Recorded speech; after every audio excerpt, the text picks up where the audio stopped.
Eto na nga mga kapatid, Senator Rodante Marcoleta nagsalita na matapos malaman na ang ilang mga sangkot sa maanumalyang pondo at flood control project ay nasa ibang bansa na. Para sa iba, malinaw na pag-iwas ito sa pananagutan at tila pinahintulutan pa ng ilang opisyal na makaalis sila sa kabila ng mga iniimbestigahang issue. Dagdag pa na hindi dapat ipagpawalang bahala ang ganitong pangyayari dahil bilyong-bilyong pondo ng taong bayan ang nakataya.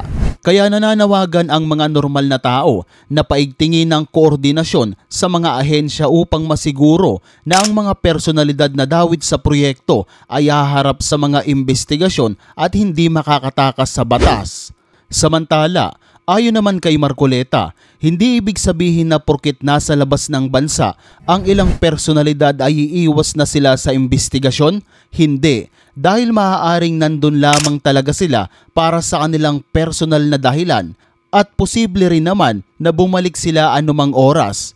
Nilinaw din ni Marcoleta na hindi niya direktang sinabi na nagtatago o kusang tumakas ang mga ito.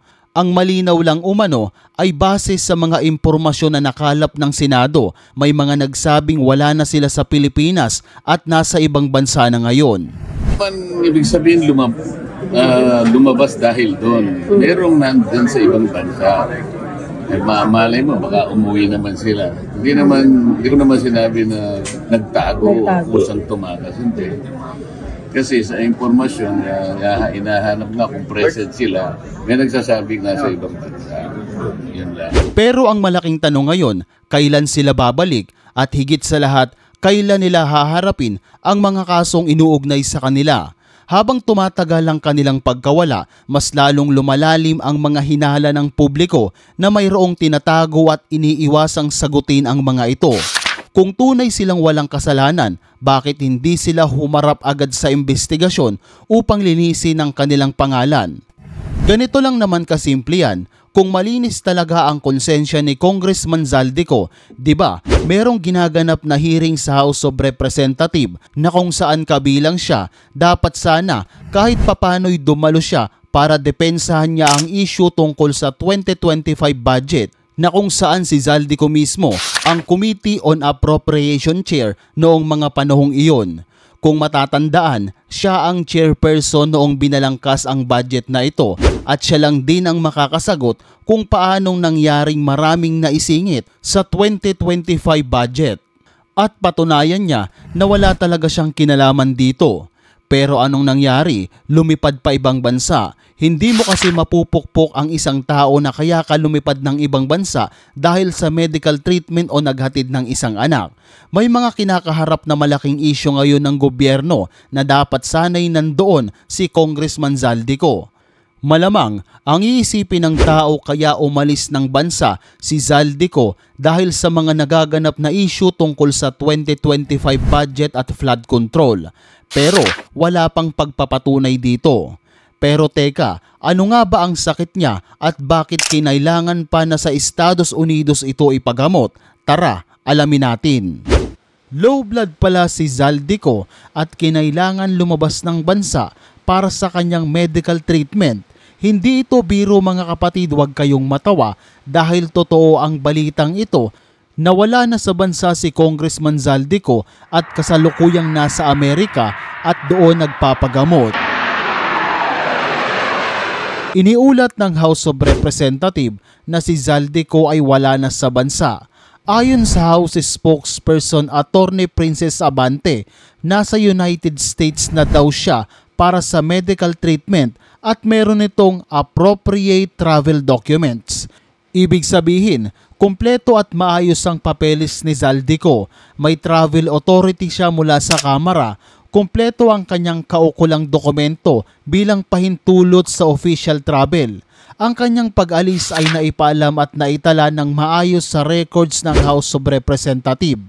Dahil ayon na rin mismo kay Attorney Princess Abante, I understand he is nasa United States siya for medical treatment with appropriate travel documents.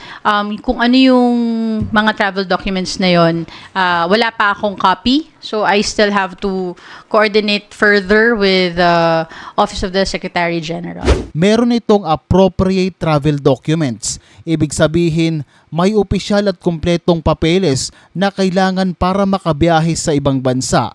Ngunit ayon na rin kay Abante na kung ano yung mga travel documents na yon, wala pa siyang copy o sa madaling salita, hindi pa ipinapakita o inilalabas sa publiko ang kopya ng mga dokumento tulad ng Travel Authority o Medical Certification ni Zaldico.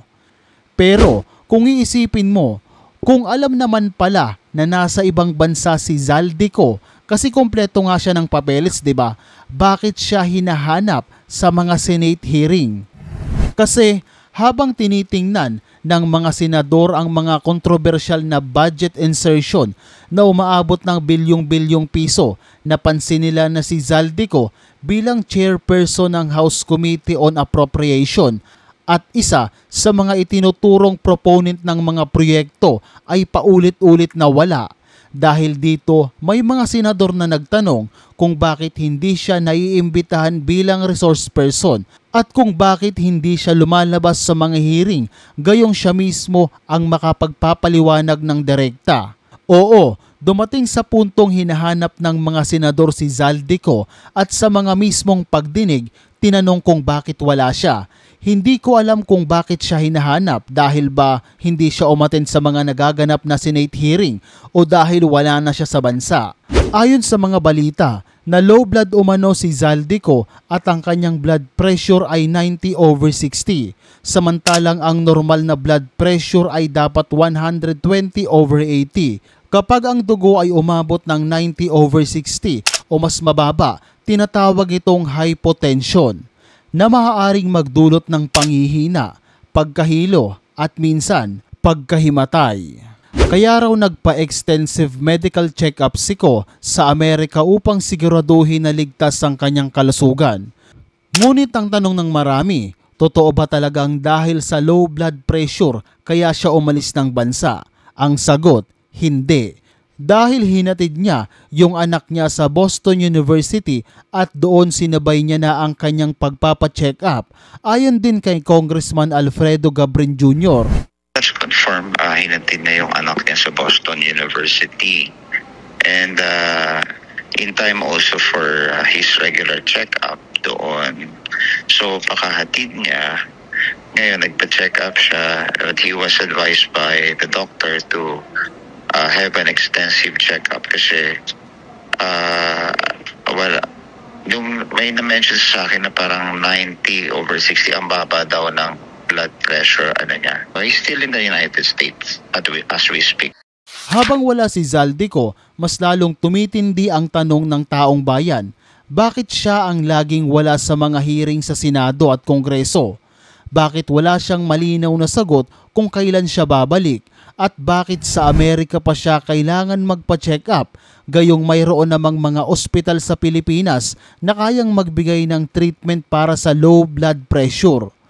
Para sa ilan, malinaw na ito ay health issue, pero para sa iba, ito ay pag-iwas sa pananagutan. Sa social media, hati ang opinyon ng marami dahil may mga nagsasabing karapatan ni Zaldico na magpagamot kung saan niya gusto. Ngunit marami ring naniniwala na ginagamit niya lamang ang kalusugan bilang dahilan para makatakas sa mga isyu. Siyempre, putok na putok ang pangalan niya sa Pilipinas ngayon. Hanggang ngayon, wala pang malinaw na petsa kung kailan babalik si Zaldico sa Pinas, pero patuloy namang tinututukan ng media at ng publiko ang kanyang sitwasyon, lalo na't malaki ang kinalaman niya sa bilyong-bilyong pisong proyekto ng gobyerno. Ikaw, ano sa tingin mo ang pinakadahilan kung bakit umalis ng bansa si Zaldico? A.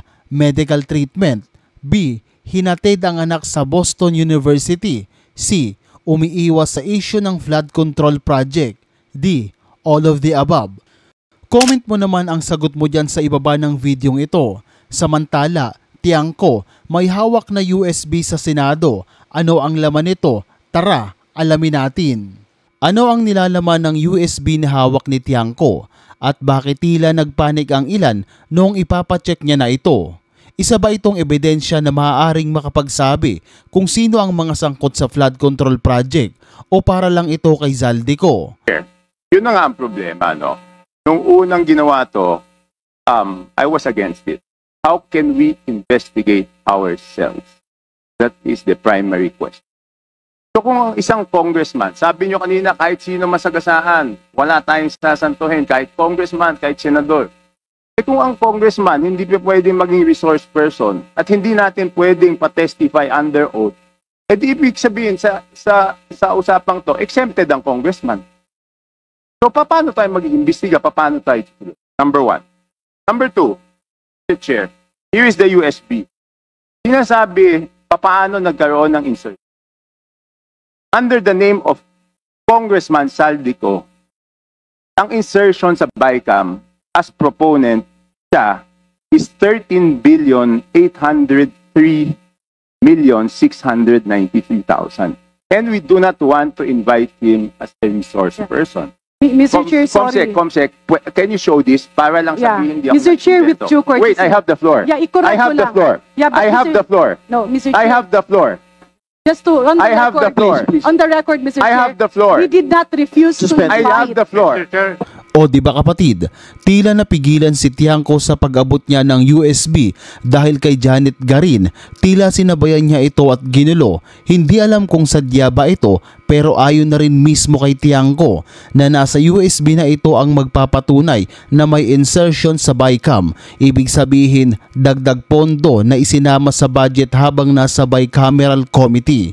Ang insertion o pagdaragdag ay nakapangalan daw kay Congressman Zaldico bilang proponent at ang halaga nito ay 13.8 billion pesos. Grabe. Pero kahit ganun kalaki ang halaga, ayaw siyang imbitahin bilang resource person sa Senado para magpaliwanag kung paano na ilagay ang pondo. Sa pinakasimpleng paliwanag kapatid, may dagdag na pondo sa budget na halos 13.8 billion na nakapangalan kay Zaldico pero hindi siya pinapatawag para magpaliwanag kung bakit at paano iyon nangyari. Ito ang sinasabi ng mga tao ngayon na merong mga protektor si Zaldico kaya't hindi siya maimbestigahan at mapunta sa hearing ng Senado. Ayon sa mga nabanggit, ngayong 2025 ang pinakamalaki sa lahat ng korupsyon na naganap sa Pilipinas. Tingin mo kapatid, may mga kongresista bang sangkot sa pagkawala ng bilyong-bilyong pisong ghost project? At kung oo, comment mo naman sa ibaba ng video na ito ang posibleng maging sangkot sa issue na ito.